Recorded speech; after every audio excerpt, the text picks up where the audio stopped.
주셔서 우리의 신분이라는 제목으로 말씀 드립니다.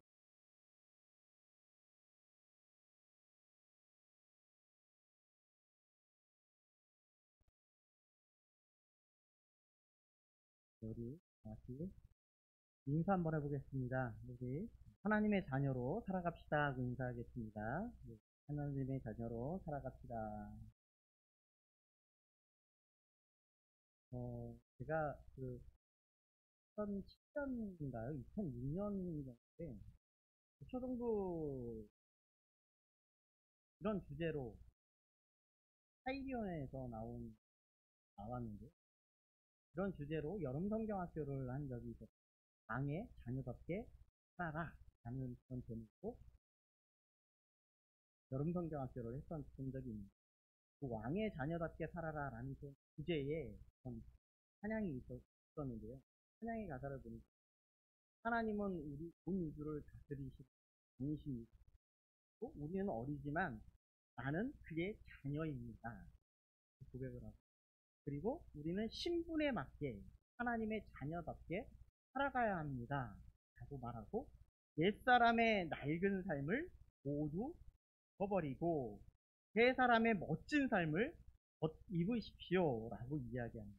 그리고 하나님 나라의 왕의 자녀답게 살아가야 하나님 나라의 왕의 자녀답게 살아가야 라고 이런 가사의 내용이 찬양의 가사로 해서 이렇게 널리 이렇게 불렀던 아이들이 참 불렀던 그런 찬양의 가사입니다. 우리 아이들에게도 우리 자녀들에게도 너희들은 그냥 아무렇게나 그냥 살아가는 그런 자녀가 아니라 하나님이 우리를 불러주셨고 우리를 하나님의 자녀 삼아 주셔서 그런 왕다운 그런 삶을 살아가야 돼 라고 이렇게 가르쳤던 그런 기억이 새록새록 납니다. 오늘의 제목이 우리의 신분이라고 이렇게 말씀을 드렸는데요. 이거는요 우리에게 무엇을 이야기하고자 하는 거냐면 우리가 어떤 가치관으로 살아가고 있습니까? 라고 물어보고 있는 겁니다. 여러분은 어떤 가치관을 살아가고 있습니까? 아니면 여러분은 누구 중심으로 살아가고 있습니까? 라고 물어보고 있는 그런 내용이라는 것이죠. 우리는 크게 오늘 본문을 두 가지로 해서 좀 생각해 보려고 하는데요. 세 가지도 있을 수 있고 네 가지도 있을 수 있지만 딱 두 가지만 여러분들과 함께 나누고자 합니다. 첫 번째는요, 우리의 신분이요. 우리는 성숙한 하나님의 자녀인가라는 겁니다. 우리는 예수 그리스도를 믿었어요. 하나님을 알고 예수 그리스도를 마음으로 믿어서 하나님을 우리의 아버지로 섬기는 그런 사람들이라고 하는 겁니다. 그런데 우리는 어린아이와 같은 신앙을 가지고 아직도 살아가고 있는가? 아니면 우리의 믿음이 성숙해져서 성숙한 자녀로 살아가고 있는가? 라는 것을 물어보고 있다는 것이죠. 1절과 2절을 우리 다시 함께 읽어보도록 하겠습니다. 1절과 2절입니다. 내가 또 말하노니 유업을 이을 자가 모든 것의 주인이나 어렸을 동안에는 종과 다름이 없어서 그 아버지가 정한 때까지 후견인과 형직이 아래에 있나니. 말이 되게 어렵게 되어 있어가지고 이 말이 어떤 말인가 라는 것을 생각해 볼 필요가 있는데요. 예수님이 비유로 상당히 많이 이야기를 하셨거든요. 근데 이 비유를 이야기할 때 그때의 문화라든가 그때의 환경, 그 시대의 뭐 기후나 뭐 이런 것을 사용을 하셔서 비유를 이야기할 때가 되게 많았어요. 그런데 이 사도 바울도 예수님한테 배운 거는 아니었지만 그런 비유를 사용하여서 이야기하는 경우가 되게 많았다는 것이죠. 유대인들에게는 유대인들에 맞게끔 그것에 맞춰서 비유를 들어서 이야기를 했을 뿐만 아니라 지금 오늘 갈라디아에 있는 이 성도들은 여기에 있는 갈라디아 교회인들에게 모여있는 사람들이 어떤 사람이었냐면 이방인들이었다는 거예요. 이방인이었는데 어떤 문화를 가지고 있었느냐? 헬라 문화를 가지고 있었고 로마의 지배를 받고 있는 그런 나라라고 볼 수도 있었다는 것이죠.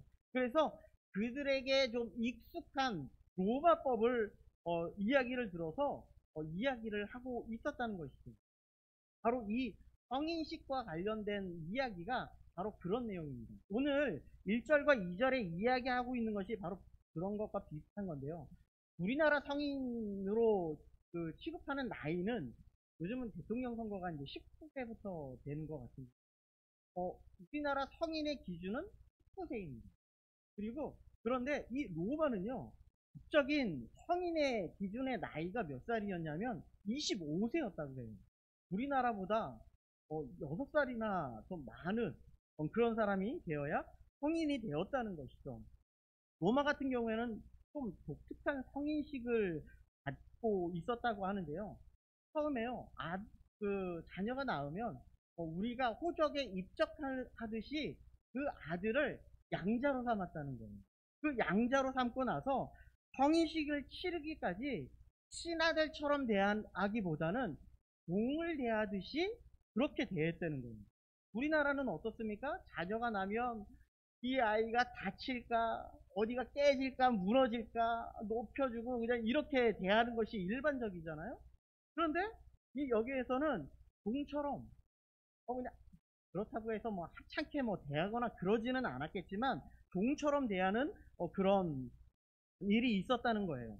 그래서 그 대신 이 자녀가 이렇게 태어나게 되면 종들 중에서 그래도 종 자녀가 있고 그래도 종이 있지 않겠습니까?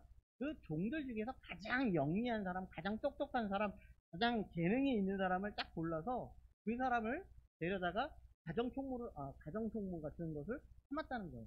그래서 지난주에 얘기했던 초등교사를 삼았다라고 이야기를 했던 것이 바로 이와 같은 일을 시켰다는 거예요. 자기 아들을 훈련도 시키고 교육도 시키고 그리고 바른 길로 인도할 수 있도록 그 일을 감당케 했던 것이 바로 이 초등교사의 일이었다는 것이죠. 그런데요, 이 가정교사가 이 자녀가 성장하면 성장할수록 25세가 딱 되었을 때 주인에게 이렇게 보고한다고 합니다. 뭐라고 보고하냐면, 주인님, 이제는 아드님께서 참 인간다운 삶을 살 수 있을 것 같습니다. 지적으로나 도덕적으로나 어디 빠지지 아니하고 풍년분 지식과 그리고 올바른 정신을 가지고 그리고 건강한 육체를 가지고 있습니다. 라고 보고를 합니다. 그러면 이 로마의 성인식이 어떻게 진행되는가 하면 3월 17일이 되면 이베랄리아라는 이런 성인식을 갖습니다. 이런 성인식에서 아버지가 이 자녀들에게 선포를 한다고 합니다. 이제 너는 정식적으로 성인이 되어 내가 가지고 있는 모든 재산권을, 아니 물려줄 재산권을 너에게 주겠다라고 이야기를 한다는 것이죠. 이것이 이 로마의 독특한 성인식이라는 것입니다. 그런데요, 바울은 이 로마의 성인식을 예를 들면서 성인이 되기 전까지를 설명하고 있는 거예요. 이 법적으로 먼저는 사회적으로 후견인이나 이 재산관리자의 통제를 받게 되어 있는데요. 여기서 후견인이라고 말씀하고 있는 것은 사회적인 지위가 좀 높은 그런 사람들, 권위를 가지고 있는 사람들을 한 명을 두어서 그에게 조언을 얻거나 이렇게 한다는 것입니다. 그리고 이 여기에서 재산관리자라고 이야기를 하는 것은 바로 오늘 본문에 나와 있는 청지기라고 말씀드릴 수 있습니다. 그러니까 미성년자가 14세가 되면 아버지뿐만 아니라 이 후견인에게 어떤 어려움이나 자기의 힘든 점을 이야기해서 도움을 요청할 수 있었다는 거예요. 그리고 이 15세가 되면 이 자녀에게 재산권을 이렇게 물려주는데요. 어느 정도의 재산을 물려준다고 해요. 그런데 이 재산을 이 자녀가 마음대로 막 쓸 수 있는 게 아니라는 것이죠. 우리나라도 자녀 앞으로 뭐 돈이 되어 있다고 해서 마음대로 쓸 수 있지는 않지 않습니까? 근데 이 로마도 자신에게 물려주면 이 재산 관리자, 이 청지기가 그 재산을 이 관리해주는 그런 그 법이 있다고 합니다. 그래서 이런 이후에 그 2절 후반절에 보니까 아버지가 정한 때에 라고 이야기를 하고 있습니다.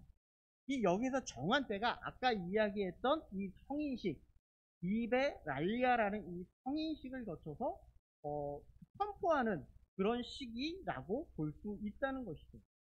이때가 되면 너희들의 이제 정식적으로 이제 성인이 되었다라는 것을 선포하고 제사를 마음대로 활용할 수 있다라는 것을 말씀하고 있다는 것입니다. 바울은요, 이 본문의 흐름으로 보자면 우리가 율법 아래에 이제는 예수 그리스도의 진리로서 하나님의 자녀가 되었을 때, 이때가 바로 이 아버지가 정한 때와 같은 의미라고 볼 수 있을 것 같습니다. 그래서 바울은 우리가 율법 아래에 있을 때에 어떻게 이야기하고 있냐면 3절과 같이 이야기하고 있는데요. 이와 같이 우리도 어렸을 때에 이 세상의 초등학문 아래에서 있어서 동느릇하였다라고 말하고 있다는 것입니다. 자, 우리가 바울이 율법 아래에 있는 모든 사람들이 이 율법 아래에서 우리가 종노릇하는 사람이 되었다고 말씀하고 있는데요. 우리가 이와 같이 우리가 어렸을 때라는 이런 표현을 쓰면서 이야기하고 있을 때, 이 성경에서요, 이 어린아이라는 이 표현이 좋게도 쓰일 때도 있고요, 안 좋게 쓰일 때도 있는데요. 이 좋게 쓰일 때는 예수님이 마태복음에서 이야기하는 것처럼 말하고 있습니다. 어린아이와 같지 아니하면 천국에 들어갈 수 없다라고 말씀하고 있습니다. 그러니까 어린아이와 같은 우리가 순수한 신앙을 가지고 있지 아니하면, 순수한 믿음을 가지고 있지 아니하면 우리가 하나님의 나라를 바라볼 수 없고 우리의 하나님의 나라를 소유할 수 없음을 이야기하고 있는 것이죠. 그런데요, 고린도전서에 보면 영적으로 성장하지 못하는 어린아이의 신앙임을 생각하는 그 바울의 모습이 오늘도 비슷합니다. 여러분들이 왜 자꾸 여러분들이 하나님의 자녀가 되었고 하나님의 신분을 가졌음에도 불구하고 왜 자꾸 율법으로 돌아가려고 합니까? 라는 것을 책망하는 것이 오늘 본문이 이야기하고자 하는 것이라는 것이죠. 그리고 이후에 이 세상의 초등학문 아래에 있다고 그렇게 말하고 있습니다. 이 사람 이 하나님을 믿고 하나님을 알았던 사람들이 자꾸 초등학문으로 자꾸 돌아간다는 것입니다. 이 초등학문이라는 것을 우리말 성경에 보니까 이렇게 이야기하고 있어요. 초보적인 것들이라고 성경은요, 하나님의 최고의 지혜를 그리고 그리스도를 아는 것을 최고의 선이라고 이야기하고 있습니다. 이것이 어느 것보다도 가장 높은 것이고 가장 우리를 구원해 줄 그런 영적인 그런 하나님의 말씀이다 라고 말씀하고 있고요. 하나님의 최고의 지혜를 가진 우리가 왜 자꾸 이전의 상태로 돌아가려고 합니까? 라고 말하는 거예요. 우리가 예수 그리스도를 믿기로 작정하고 교회에 나오고 하나님 앞에 예배를 드리면서 우리는 다시금 이 세상으로 밖으로 나가면 안 된다는 얘기죠. 이렇게 이야기하면 우리가 자녀가 열심히 공부를 했어요. 저희 아들이 열심히 공부를 해서 좋은 대학을 들어갔다고 한번 칩시다. 그러면 좋은 대학을 갔는데 이 아이가 나는 다시 이 초등학교에 가가지고 나는 초등학교 교육을 받고 싶어요 라고 이야기를 하면 여러분들은 어떻게 생각하십니까? 아니야, 너는 대학교 수준에 맞는 그런 수업을 받아야지 왜 자꾸 초등학교 가서 다시 수업을 들으려고 해? 이렇게 이야기할 수 있겠죠. 이와 마찬가지라는 겁니다. 또 사도 바울이 이야기하고 싶은 것은 율법주의에 빠져있는 유대인들이 그 예수 그리스도를 알아서 하나님의 자녀가 됐긴 했습니다. 우리가 예수 그리스도를 깨달아서 하나님이 우리를 구원해 주셨고 우리의 죄를 구원해 주셨다라는 사실을 우리가 정말 깨달아져서 하나님 앞에 나왔어요. 그런데요, 아직까지도 이 세상의 굴레에 이 유대인들은 율법의 굴레에서 헤어나오지 못하는 그런 유대인들을 가리켜서 초보적인 그런 신앙임을 말씀하고 있다는 것이죠. 정말 성숙한 신앙인이라면 다시금 율법으로 돌아가지 않겠죠. 초등 수업을 다시 듣지는 않겠죠. 예수 그리스도를 믿었다면 이 세상이 좋다고 다시 세상으로 빠져나가는 일이 없겠죠. 그렇다면 우리는 어떨까요? 우리는 어떤 신앙을 가지고 있을까요? 예수 그리스도를 믿었습니다. 하나님의 자녀가 되었고 하나님의 자녀가 되는 권세를 얻었습니다. 그런데요, 우리는 예수 그리스도를 믿으면 그것이 최고의 복이고 하나님 나라에 가는 유일한 길일 뿐만 아니라 우리의 모든 죄를 사해 주시고 우리가 정말 삶을 살아나가는데 평화를 얻는 그런 길임에도 불구하고 그것을 버리는 길, 일이 될 수 있다는 것입니다. 우리는 이 세상의 가치가 이 돈 없으면 우리가 살아갈 수 없는 이 세상 아닙니까? 그래서 그 돈을 쫓아가는 우리의 삶을 살아나가고 예수 그리스도만이 우리의 진정한 소망임에도 불구하고 돈이 좋아서 그래도 우리는 그렇게 얘기해요. 목사님 아니죠. 세상에 돈이 더 좋죠. 라고 이야기를 한다는 거예요. 또 다른 시각을 한번 생각해 보면 이것입니다. 우리에게 성령을 허락해 주셨다는 거예요. 하나님의 성령을 우리에게 주셨다는 거예요. 우리는 성령에 이끌려서 하나님의 뜻이 무엇인지를 알고 그것에 순종하면서 살아나가는 것이 합당합니다. 그런데요, 우리의 시선은요, 자꾸 하나님의 성령을 받고 하나님의 이끌려서 살아나가고 하나님의 말씀을 묵상하며 하나님의 말씀이 무엇을 말씀하시는지 그 뜻 가운데서 살아나가는 것이 합당함에도 불구하고 우리의 시선은 어떻게 바라보고 있어요? 자꾸 율법에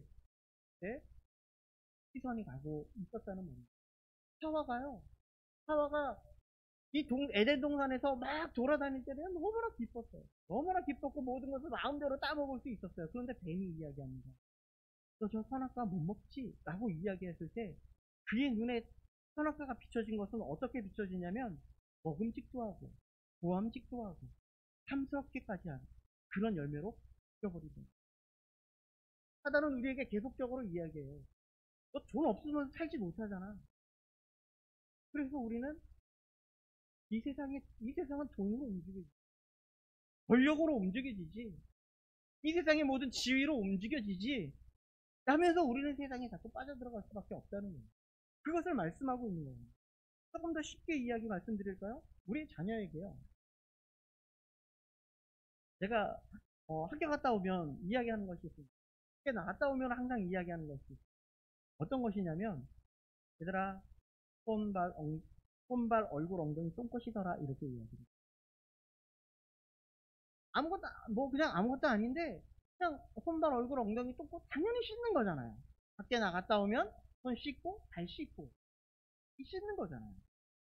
그리고 학원 갔다 오면 좀 그렇긴 하지만 숙제부터 해라 이게 맞는 이렇게 이야기 하잖아요. 이렇게 이야기하잖아요. 이거 뭘까요? 아이들한테 느껴지는 것은 뭐냐면 잔소리로 느껴집니다. 이렇게 이야기하면 잔소리라고 느껴지죠. 그런데요, 만약에 우리의 자녀가 20살이 되고 25살이 되고 30살이 됐어요. 여러분들의 자녀들은 지금 많이 컸기 때문에 아마 여러분들 자녀들의 보고 밖에 나갔다 왔는데 자, 손발 얼굴 엉덩이 똥꼬 씻어라 이렇게 이야기하지 않는다는 거예요. 그런데 안타까운 것은요, 요즘은요, 우리의 자녀들을 너무 온실 속에 키워서 지금 20살이 지나고 25살이 되어도 이게 좀 우리의 자녀들이 너무나 이렇게 다른 사람을 위한 배려를 모르고 살아가는 그런 시대에 살고 있는 것을 틀린다. 그렇지만 어린이 되어서는 그런 잔소리를 하지 않는다. 잔소리를 하지 않아도 내가 밖에 나갔다 오면 당연히 쉽게 들어가는 거. 자신에게 주어진 것 자신이 알아서 하는 거잖아. 더 이상 잔소리를 하지 않죠. 바로 우리가 예수님을 믿은 지 오래되었는데도 우리의 신앙은 제자리 걸음일 수밖에 없는 것은 무엇인가 하면 우리는 하나님의 뜻에 순종하고 하나님의 말씀을 보면서 하나님이 무엇을 우리에게 말씀하시는지 그 뜻 가운데 계속 걸어가야 되는데 우리는 하나님의 말씀보다도 세상의 기준이 더 내 뜻을 고집하고 살아갈 때가 너무나 많기 때문에 우리는 영적으로 성장한 우리는 하나님의 말씀에 민감한 자들입니다. 하나님이 말씀하실 때 내가 이렇게 하면 안 되겠다라는 그런 마음을 가지고 다시금 결단하고 하나님의 말씀으로 돌아가는 사람들입니다. 하나님 앞에 기도하면서 하나님이 나에게 무엇을 말씀하시고자 하는지 하나님 앞에 기도하면서 살아가는 그런 자들. 우리는 영적으로 성숙한 신앙인이 되어 하나님의 합당한 그런 신분을 줄 수 있는 우리 모든 성도님들 되시기를 부탁을 드리겠습니다. 두 번째로요. 우리 여러분들에게 말씀드리고 싶은 것은 하나님이 우리의 아버지가 되시린다. 4절과 5절 말씀을 우리 함께 읽어보도록 하겠습니다. 4절과 5절 말씀입니다.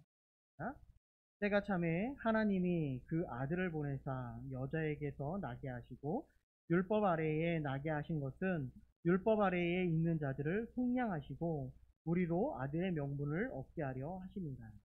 4절에 시작하면서 때가 참해라고 이야기하고 있는 것은요. 이제 어린 시절이 지나고 이제 상속의 때가 되면이라는 그런 말씀. 다시 말하면 율법의 노인자가 아니라 이제는 성숙한 하나님의 나라의 자녀가 되었다라는 것을 의미하고 있습니다. 그러면서 성숙한 하나님의 자녀를 어떻게 우리는 구원해 주실까? 하나님이 내가 성숙한 하나님의 자녀가 되는 것을 어떻게 구원해 줄까? 너희들이 예수 그리스도를 믿음으로 어떻게 구원을 줄까라는 것을 말씀하고 있는데요. 율법에 있는 사람들은 어떻게 하나님이 구원해 줄까를 말씀하고 있는데 무엇을 하셨는가 하면 4절에 보니까 아들을 보내사 여자에게서 나게 하시고 율법 아래에 나게 하셨다라고 말씀합니다. 이 말은 어떤 의미를 갖고 있냐면요. 완전하신 인간으로 오셨어요. 예수 그리스도께서 완전하신 인간으로 이 땅에 오셔서 우리의 눈높이를 맞춰주시겠다라는 것. 뿐만 아니라 율법을 지켜야 하는 유대인으로 태어나게 하셨다는 것을 말씀하고 있습니다. 그리고 이어서 5절 말씀을 통해서 이렇게 말씀하고 있어요. 왜 하나님은 하나님의 아들을 율법을 지켜야 하는지, 왜 유대인으로 태어나게 하셨는지를 말씀하고 있는데 그 이유를 뭐라고 이야기하고 있냐면 율법 아래에 있는 자들을 속량하기, 그리고 아들의 명분을 주기 위해서 우리를 예수 그리스도가 땅 가운데 율법을 입고 인간의 몸을 입고 이 땅 가운데 왔다라고 했습니다. 조금씩 쉽게 말씀드리면 이럴 것 같습니다. 최근에 산불이 지금도 계속 났잖아요. 최근에도 며칠 전에도 그 강원도 쪽에서 산불이 나고 그랬는데요.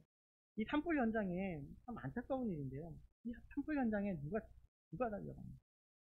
소방대원이 소방대원이 달려가서 가장 먼저 무엇을 할까요?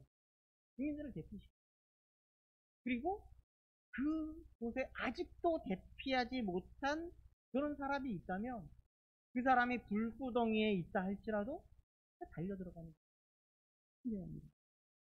왜 그럴까요? 그들을 구원하기 위해 그곳에 달려 들어간다는 하고 있는 거예요. 왜냐하면 그곳에 들어가지 않으면, 그 입장이 되지 않으면 이해할 수가 없어요. 하나님이 예수 그리스도가 이 땅 가운데 오셔서 율법의 몸을 입지 않고 하나님의 형상을 입지 않으면 우리를 다 이해하시죠.